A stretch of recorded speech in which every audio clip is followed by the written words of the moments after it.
What's up, everybody? It's the homie Truth Teller, the street reporter, and a lot of people are always asking me to touch on this topic right here. I guess Lil Durk is growing every day. They can see his movement starting to climb and reach levels where they really couldn't see it earlier in his career. They kind of thought the drill was just like a fad or a facade or just something that was just going to be here for a small moment and kind of disappear.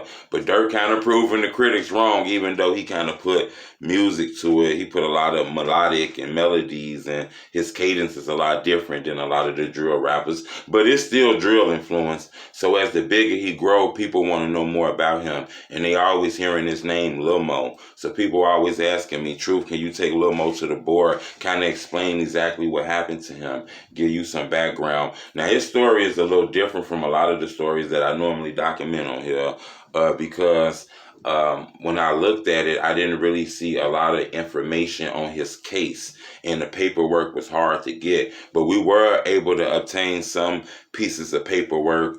We were able to obtain some police scanners, okay? Some audio from the police scanners that day that it happened. It was kind of hard though getting certain information, because that was one of the most bloodiest days in Chicago, if you want to, Chirac, if you want to call it that. I believe in 2009, I believe July 16, it was 4 people killed and 8 people were shot. You know, that was a violent day that we had that one day. You know, a lot of people don't even have those type of numbers in weeks. And Chicago had that shit in 24 hours. It was dangerous. But one of those deaths was actually a guy named Terrence Holland.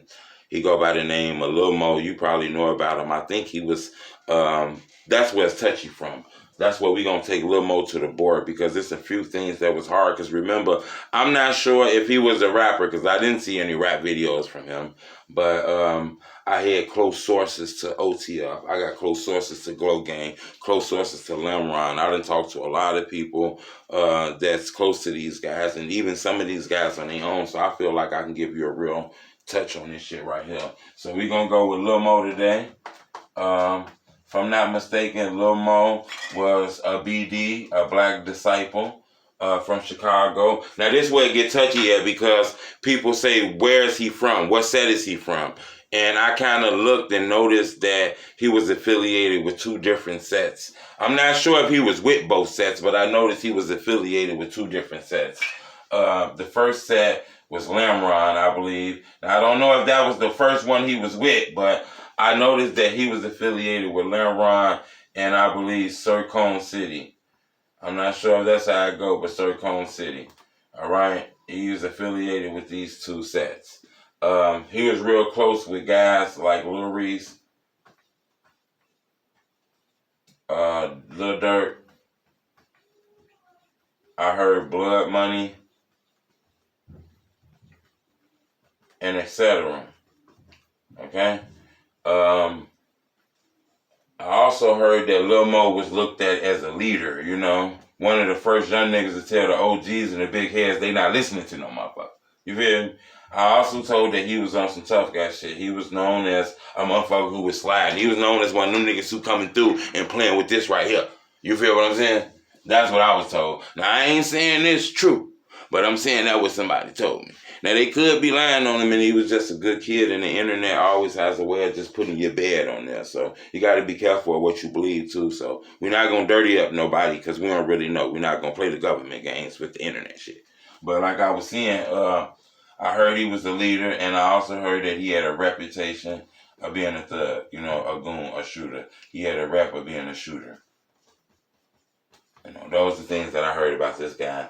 Another thing about him is I noticed I hear his name in a lot of songs, okay? After he died, I hear his name in songs. And I also heard for a little while, the area there was called Lil Mo Land. Lil Mo Land for a little while. And I heard he was close with people in Tay-Town too, okay? I'm pretty sure I'm going to have a lot of Tay-Town people in my DM, all in my comment section. I don't mean no disrespect, but I got to take it to the board now.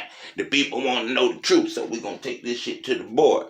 So I feel like that's all the background I really had on this, to be honest with you.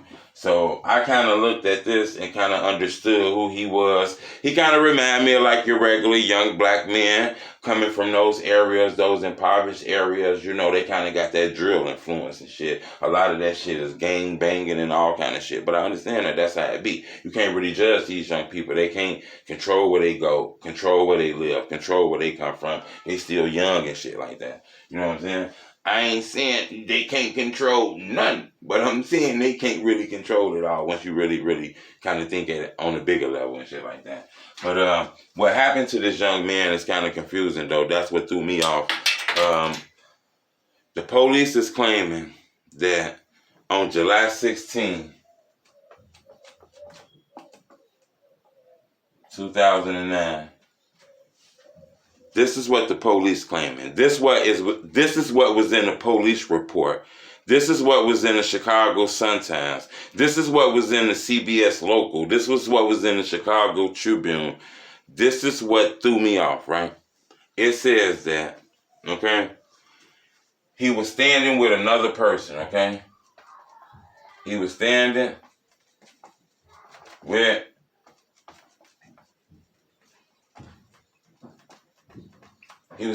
another person. And then it says that a four-door Grand Prix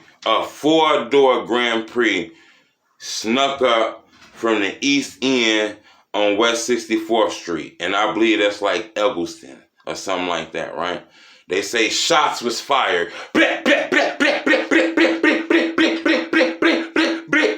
Closed the passenger door back up and they sped off, okay? When I listen to the police scandals, okay, because you can go back, and I'm not going to tell you how I got to it, because I don't want to reveal any how I get these things and shit like this, because it's going to be all on the internet and shit, because I've been seeing a whole bunch of the reasons and shit on the internet, so I'm going to keep that to myself. But what I heard is some people were saying it was multiple shots being fired, like somebody returned fire, like they returned fire. So I do believe that Lil Mo returned fire, okay? So he was standing with another person. A car came, started shooting. Lil Mo get killed. The person who with Lil Mo get shot too, okay? The person with Lil Mo get shot. It's rumors that it was shooting back, okay? Rumors that it was shooting back. I can't confirm that though, okay? It's only rumors that it was shooting back. I can't confirm that. So we're not going to confirm rumors, okay? But he was killed. This what threw me off, right? I just can't believe that this young man was just chilling like this. They wasn't prepared. They didn't have nothing like that. The fact that he comes from this area, he knows all these people. Eventually, later on in life, a lot of these people became famous rappers, and a lot of them end up getting killed. He's from these infamous-ass communities. All the top rappers be shouting him out in the songs. We hear from Lil Durk. We hear from Lil Reese, Chief Keef. I'm not sure if this guy was caught lacking. I believe these guys were outside. Me personally, I believe, in my opinion, that, Lil Mo died, over gangbanging. Okay, and it happens. And I know you guys probably wanted some special outcome or some shit like that, and unfortunately, I don't have it for you. I believe these guys were like well-known young gangbangers, especially when I went to the internet. And it's not to down anyone, but I have to give you my honest opinion. When I went to the internet and I Googled Lil Mo name, now I'm not saying that the people who was around Lil Mo at the time didn't just post his bad videos. The internet has a way of just doing that, Perception to turn into reality. All they do is sometimes they just post the bad videos and shit like that. You know what I'm saying? But when I looked at the internet, all I seen was pictures of him throwing up gang signs and, people shouting out, rest in peace, Lil Mo, one of the real shooters of the Lamb, and, shit like that. Everything I seen was negative, which led me to believe, that, Lil Mo died over gang banging. It's a sad story too, man, because I know some of these things I be wanting to have like a better ending to them, but Me personally, I think this was a classic case of gang banging because you're not really gonna get nothing out of that if you really think about it. Let's just be honest. This for the young people. Why I be doing these blogs a lot. I don't be doing these things to sensationalize them. I be really doing these blogs because I documented the culture, and I want you guys to understand that the drill movement has produced a lot of casualties, to be honest with you. Now, I'm not sure if it's exactly the music, but a lot of people inside of the drill movement has lost their lives due to gun violence. And a lot of the young people think that it's cool, and on some real shit, it's really not cool. Because at the end of the day, most of these guys I do these blogs about, they all end up dying over this right here. So, I don't really know what to say. Subscribe to my YouTube channel. I appreciate the love. It's the homie Truth.